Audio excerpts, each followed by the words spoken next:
ასალამუ ალეიკუმ ვარაჰმათულლაჰ. წარმოიდგინეთ შემოძმებო რომ არის ორი ადამიანი, ორი ძმა, რომლებსაც ორივეს უყვარს ერთი და იგივე საჭმელი. ხო ავიღოთ საცივი ავიღოთ. ნებისმიერი საჭმელი. ერთი ადამიანი ჭამს მაგას როგორც ჩვევა, ანუ უყვარს, მაგისთვის არანაირი მადლი არ აქვს. მეორე კი ადამიანი როცა მაგას ჭამს, იგივე კერძ, მაგის გამო მაგას ეწერება მადლი. რატომ ხდება ეგ? რატომ ერთად ერთ ძმას არანაირი მადლი არ აქვს? მეორეს კიდე შეიძლება უბრალოდ საჭმელის გამო მიიღოს მადლი, ანუ გახადოს თავისი საჭმელის ან კვება, ან გინდა იღეთ ძილი, ან ელემენტარული სპორტი აიღეთ, შეიძლება გახადოს ეს რაღაც ჩვეულებრივი საქმე, როგორც თაყვანისცემა. მაგის გამო შეიძლება მიიღოს მადლი. როგორ ხდება ეგ? თუ პირველი ძმა ჭამა სიტყვაზე რაღაცა კერძი, რაღაცა საჭმელი, როგორც ჩვევა.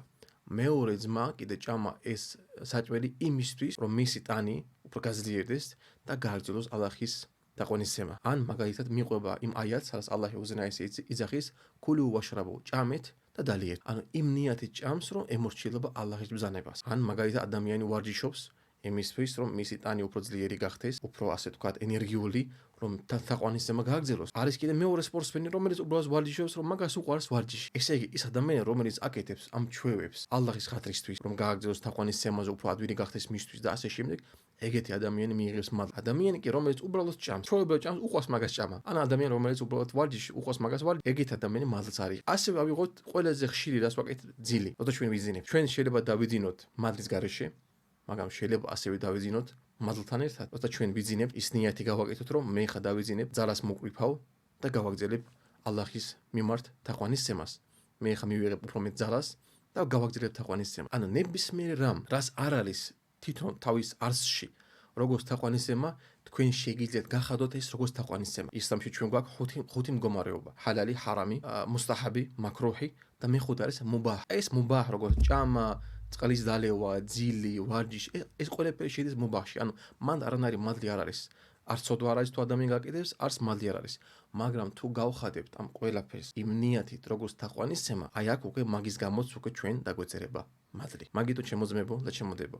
როცა გავაგზავნებთ მაგალითად ჭამას, ან ძილს, ან ვარჯიშს, ნებისმიერ რაღაცა, რაც ეხება ამ დუნიას, შევეცადოთ ეს ნიათი არ დაგვავიწყდეს. ნახეთ, როგორ ერთი ნიათი, ერთი ფიქრი, რომ მე ხომ მაგას ვაკეთებ ალლაჰის ხატრისთვის, თაყვანისცემისთვის, მარტო ეს ერთი ნიათი შეიძლება შეცვალოს მთელი თქვენი ცხოვრება და გახადოს ეს ჩვეულებრივი რაღაცეები თქვენთვის როგორც იბადათი, თაყვანისცემა და უფრო მეტს მადლს მიიღებთ. და ალიმებს ეგეთი ოქროს სიტყვები, რომელიც ეხება ამ თემას, იძახიან, რომ იბადათუ აჰლი ღაფლათინ ადათ, რომ დაუდევართა თაყვანისცემა არის როგორც ჩვევა. რას ნიშნავს ეგ, რომ ანუ ადამიანი მიდის ლოცვაზე როგორც ჩვევა. მარხულობს როგორც ჩვევა. აკეთებს რაღაცა თაყვანისცემა, მიეჩვია მაგას და უკვე ნიათსაც ყურადღებას არ აქცევს. ანუ თაყვანისცემიდან გააკეთა როგორც ჩვევა. ვალ ადათ ვა ადათუ აჰლილ იაყადა იბადათ. და ალიმები თქვენს, რომ ფხიზელი ხალხის ჩვევები არის როგორცა თაყვანისცემა. ანუ გახადეს თავისი ჩვევები როგორც ძილი, ვარჯიში, ჭამა, როგორც თაყვანისცემა. მაგას ლაპარაკობენ ალიმები. მაგეთო შემოძმებო, პირველ რიგში გავაუმჯობესოთ ჩვენი თაყვანისცემები, რასაც ჩვენ ვაკეთებთ, გინდა იყოს ლოცვა, გინდა იყოს მარხვა, ნებისმიერ თაყვანისცემა, რომელიც ალლაჰმა და მისმა შუამამა სალალლაჰუ ალეიჰი ვასალამ ჩვენ გვიბრძანა, ეს უნდა გავამაგროთ, არ დაგვავიწყდეს, რომ ნიათი უნდა გქონდეს, რომ მადლი უნდა მივიღოთ, უბრალოდ როგორც ჩვევაზე არ მივიდეთ.